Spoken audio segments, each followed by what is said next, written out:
പ്രകാശേട്ടൻ മെഡിറ്റേഷനിലാണെന്നല്ലേ ഏട്ടപ്പി പറഞ്ഞ?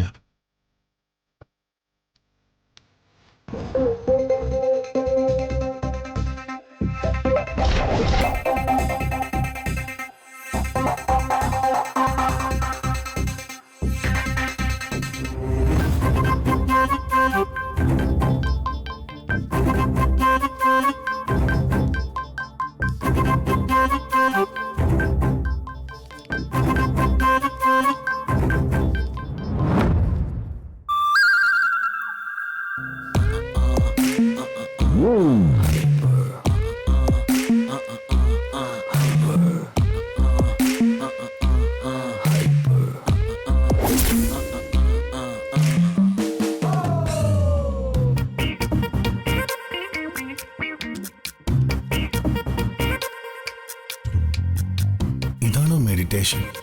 ആവശ്യം പോലെ പണം കെട്ടിവെച്ചിരിക്കല്ലേ ഒരാള്. നിധി കാക്കുന്ന ഭൂതം.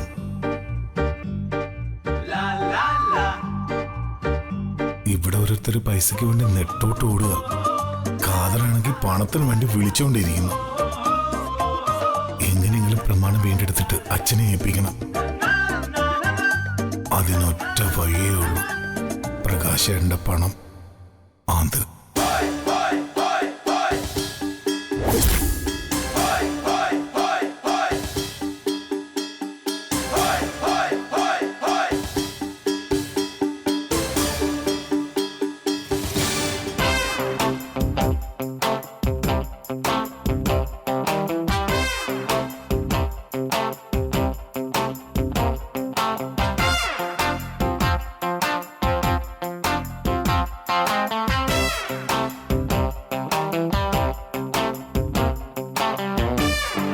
പ്രകാശേട്ടന് പാകത്തുണ്ട്. ഈ സമയത്ത് കയറുന്നത് ബുദ്ധിയല്ല. എന്തായാലും പ്രകാശേട്ടൻ ഓഫീസിൽ പോകുമല്ലോ. അപ്പം നോക്കാം. ആ സമയത്ത് തട്ടാം. എങ്ങനെയും പണം കൈക്കലാക്കണം.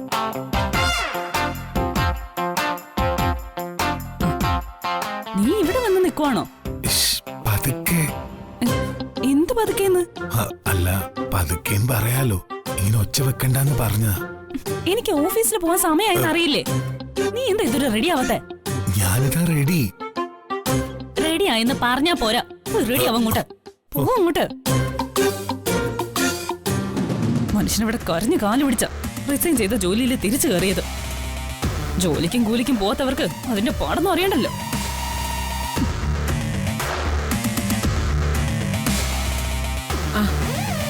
മോളെ, കാപ്പി റെഡി ആയിട്ടുണ്ട്.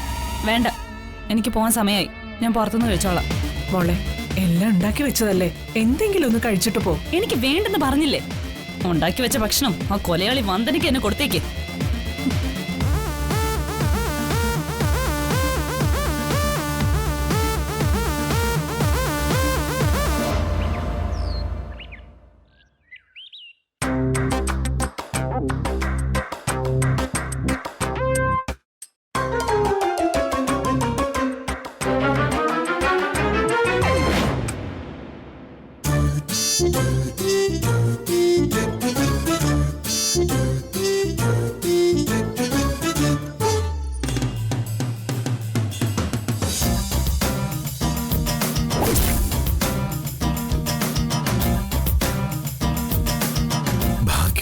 പ്രകാശേട്ടനില്ല.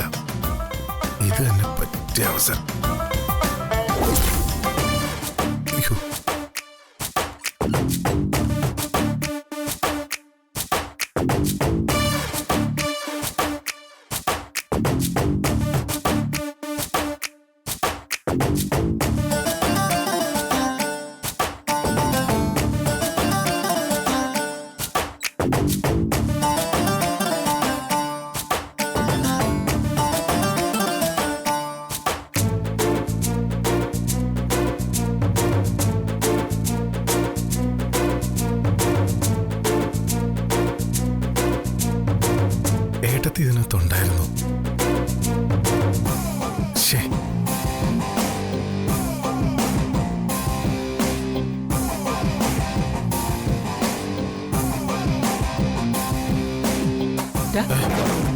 നീ ഇവിടെ എന്ത് ചെയ്യാ?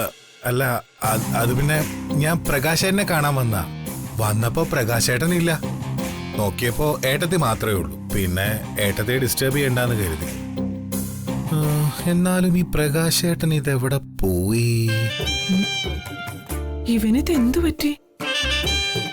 മോനെ, ആ കാപ്പി അവിടെ അടച്ചു വെച്ചിട്ടുണ്ടേ.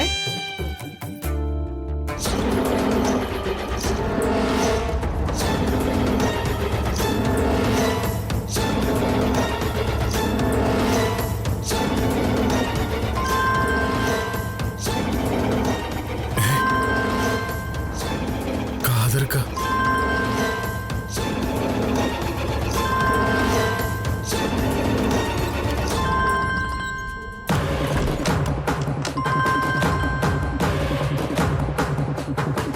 ഹലോ, ഖാദറാണ്. പേടിക്കണ്ട, മനോജിന് ഗുണം ചെയ്യുന്ന ഒരു കാര്യം പറയാനാ വിളിച്ചത്. എനിക്ക് ഗുണം ചെയ്യുന്ന കാര്യം? അതെന്ത് കാര്യ? പറയും. മനോജിന് കടം വാങ്ങിയ തുക തിരിച്ചു തരാൻ ബുദ്ധിമുട്ടാണല്ലോ. ഒരു കാര്യം ചെയ്യാം, മനോജ് ഈട് എന്ന ആ വസ്തു ഞാൻ മറ്റാർക്കെങ്കിലും വിൽക്കാം. എന്നിട്ട് മനോജ് കടം വാങ്ങിയ പണവും പലിശയും കഴിച്ച് ബാക്കി ക്യാഷ് ഞാൻ മനോജിന് തന്നേക്കാം. എന്റെ കടവും വീട്ടാം, മനോജിന് കുറച്ച് പണവും കിട്ടും. എന്തു പറയുന്നു? അതെങ്ങനെ വിൽക്കാൻ പറ്റും? വസ്തു അച്ഛന്റെ പേരിലല്ലേ? ഓ, അങ്ങനെ നിയമം. എടാ കൊച്ചനെ, നീ പണം വാങ്ങിയപ്പോ കുറച്ച് പേപ്പറിൽ ഒപ്പിട്ട് തന്നില്ലേ? അതിലേ ഈ നിയമങ്ങളൊക്കെയാ. അയ്യോ ഖാദർക്ക, പ്ലീസ് തൽക്കാലം അതൊന്നും വേണ്ട. ഞാൻ വാങ്ങിയ പണം എത്രയും വേഗം ഞാൻ തിരിച്ചു തന്നേക്കാം. ദേവി, ഇത് വസ്തു ആർക്കും വിൽക്കരുത് പ്ലീസ്. അവധി ഒരുപാടായി. എന്ത് പിണ്ണാക്കെങ്കിലും ആവട്ടെ, ഒരവധി കൂടി ഞാൻ തരും. 5 ദിവസം മാത്രം. അതിനകം എത്രയും പെട്ടെന്ന് പണം എത്തിച്ചിരിക്കണം. ഇല്ലെങ്കിൽ പിന്നെ വിളിയും കൂവലും ഒന്നും ഉണ്ടാവില്ല. വസ്തു ഞാൻ വിറ്റിരിക്കും. അയ്യോ, പിന്നെ നിയമം ഉണ്ടാക്കിക്കൊണ്ട് നിങ്ങൾ കോടതി കയറി ഇറങ്ങിയാ മതി. ഖാദർക്ക, ഹലോ. ഛേ,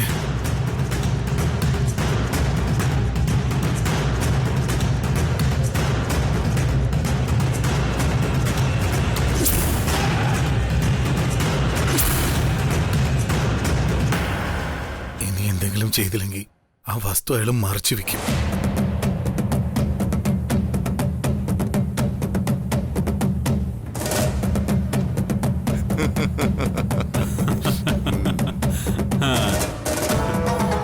ഇപ്പവൻ ശരിക്കും വരണ്ടു. ഇനിയവൻ കട്ടോ മോഷ്ടിച്ചാണെങ്കിൽ പോലും പൈസ സംഘടിപ്പിക്കാൻ നോക്കും. എന്നാലും സാഗർ സാറിന്റെ ബുദ്ധിയാവാരം തന്നെ. എടോ ഖാദറെ, താൻ എന്റെ ബിനാമിയാ.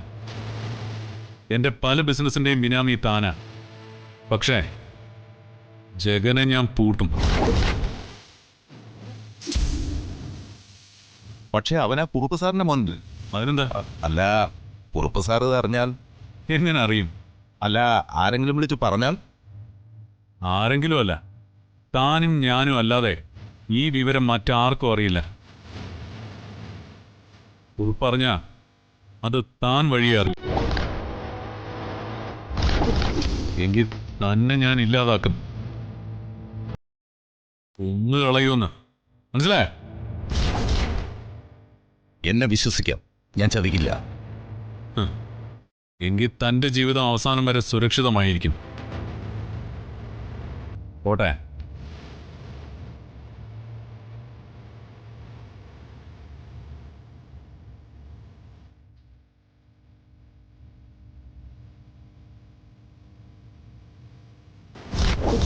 സാഗർ സാറ് ഇരട്ടച്ചങ്കനാ, ഇരട്ടച്ചങ്കൻ.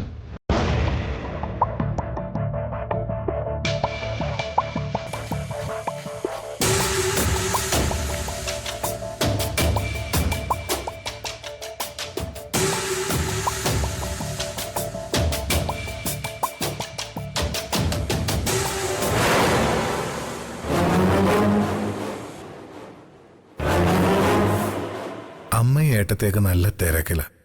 ഉടനെയൊന്നും എന്തായാലും പുറത്തോട്ട് വരില്ല.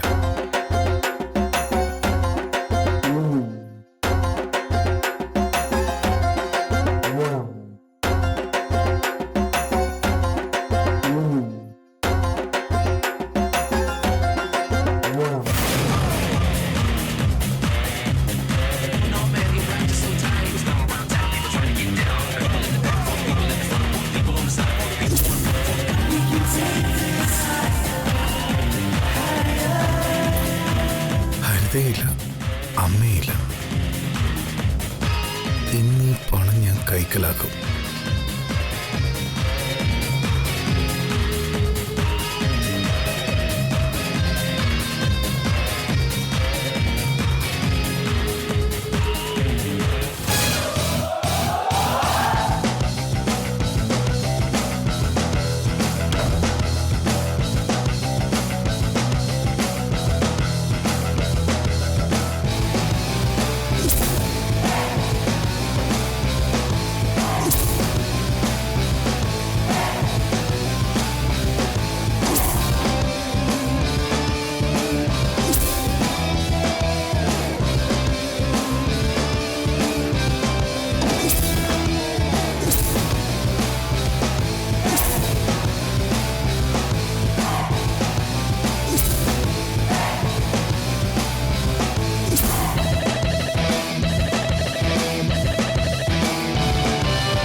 എന്നാലും ഏട്ടനെ പെട്ടി എവിടെ കൊണ്ട് വെച്ചിരിക്കുന്നത്?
എന്താടാ ഇവിടെ? അല്ല, ഞാൻ എന്റെ മുറിയിൽ ഞാനില്ലാത്തപ്പോ നിനക്കെന്താണ് കാര്യമൊന്ന്? അല്ല, അത് പിന്നെ എന്റെ ഒരു ഫയല് കണ്ടില്ല. ഫയലോ? അല്ല, മൊബൈല്. നിന്റെ മൊബൈൽ എങ്ങനെയാടാ എന്റെ റൂമിൽ വരുന്നത്? അത് പിന്നെ നമ്മുടെ ഗൂഗിളേ ഗെയിം കളിക്കാൻ എന്റെ മൊബൈല് ചോദിച്ചു. നമ്മുടെ ഗൂഗിളല്ലേ, ഞാൻ ഫോൺ കൊടുത്തു. പിന്നെ കണ്ടില്ല. ഞാൻ എല്ലായിടത്തും നോക്കി. പിന്നെയാ ഏട്ടന്റെ മുറിയിൽ നോക്കിയ. വിശ്വസിച്ചു? നീ പറഞ്ഞത് മുഴുവനും ഞാൻ വിശ്വസിച്ചു. സത്യമായിട്ടാ ഞാൻ പറയുന്നത്. എന്നിട്ട് നിനക്ക് മൊബൈല് കിട്ടിയോടാ? ഇല്ല. മൊബൈൽ എങ്ങനെയാണ് എന്റെ പണപ്പെട്ടിയിൽ വരുന്നത്? ഏ, അയ്യോ ഇത് പണപ്പെട്ടിയായിരുന്നോ? ഞാൻ വിചാരിച്ചു മൊബൈലായിരിക്കും. നിന്റെ അയ്യോ ഏട്ടാ, മോഷ്ടിക്കാൻ വന്നിട്ട് കള്ളം പറയുന്നോടാ തിണ്ടി. ഏട്ടാ, കൊല്ലും ഞാൻ നിന്നെ. പോടാ. അയ്യോ ഓട്ടി. കള്ളൻ, ഏട്ടാ. കള്ളൻ, എല്ലാവരും ഓടി വാ. കള്ളൻ. എന്താണ് എവിടെ കള്ളൻ? എവിടെ കള്ളനെന്ന്? ദാ നിൽക്കുന്നു നിങ്ങളുടെ കൺമുമ്പിൽ തന്നെ. ഇവനാ കള്ളൻ.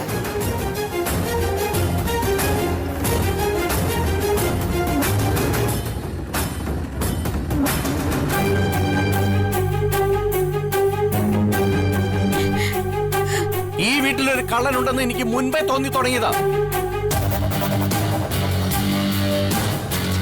പക്ഷേ അതിവനാണെന്ന് എനിക്ക് യാതൊരു അറിവുണ്ടായിരുന്നില്ല, യാതൊരു സംശയം ഉണ്ടായിരുന്നില്ല. പക്ഷേ ഇന്ന് ഞാൻ ഇവനെ കൈയോടെ പിടിച്ചു.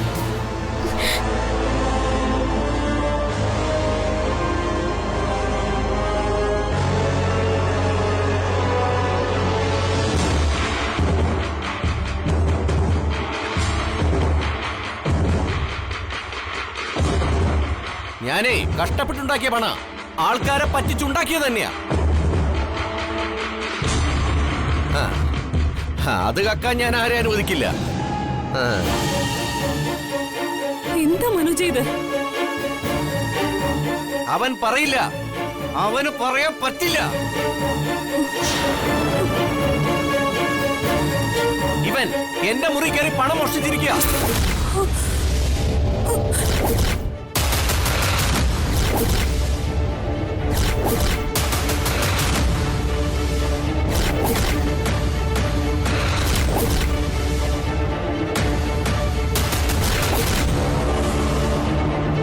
എന്റെ ഗുരുവായൂരപ്പ, ഒരേ വയറ്റിൽ പിറന്നോരാ. വന്നിപ്പോ തമ്മി തല്ലാനും തല തല്ലി കീറാനും തുടങ്ങിയോ? എന്താടാ ഇതൊക്കെ?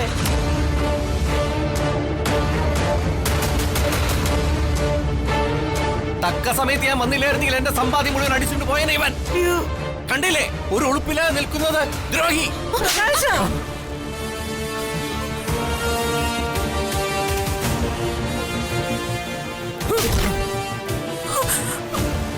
വേണ്ടടാ പ്രകാശേ,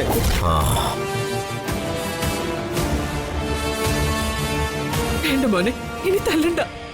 തല്ലുന്നതാണോ കുറ്റം? കുടുംബക്കാർക്ക് തുല്യമായി അവകാശപ്പെട്ട പണമെല്ലാം ഞങ്ങളെ പറ്റിച്ച് നിങ്ങളുടെ കയ്യിൽ നിന്ന് ഒറ്റയ്ക്ക് തട്ടിയെടുത്തില്ലേ അവൻ?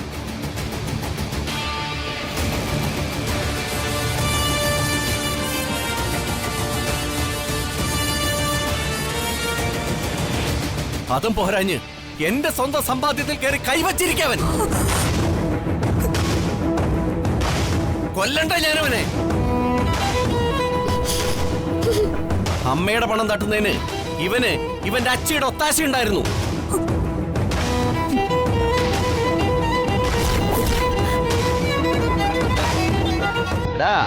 സ്വന്തം ചേട്ടന്റെ പണം മോഷ്ടിക്കുന്നതിനും നിന്റെ ഈ അച്ചി കൂട്ടുണ്ടായിരുന്നോടാ?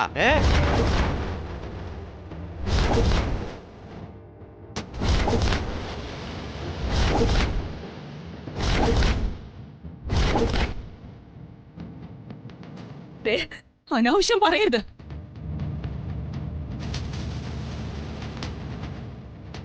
അച്ഛനും അമ്മയ്ക്കും ബാക്കിയുള്ളവർക്കൊക്കെ ഇപ്പൊ കാര്യങ്ങളെ കിടപ്പ് വെച്ച് മനസ്സിലായിട്ടുണ്ടാവുമല്ലോ അല്ലേ? നാടൊട്ടിക്ക് നടന്ന് കട്ടുപിടിക്കുന്ന രാഷ്ട്രീയക്കാരന്റെ മകളല്ലേ? ആ പാരമ്പര്യം നിലനിർത്തണമല്ലോ അല്ലേ?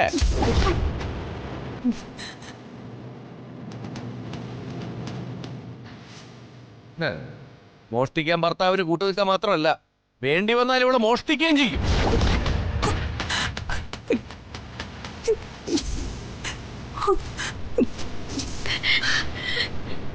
ഇതിനേക്കാൾ ഭേദം നിങ്ങൾക്ക് രണ്ടെണ്ണത്തിനും കൂടി കെട്ടിത്തൂങ്ങി ചത്തുള്ള.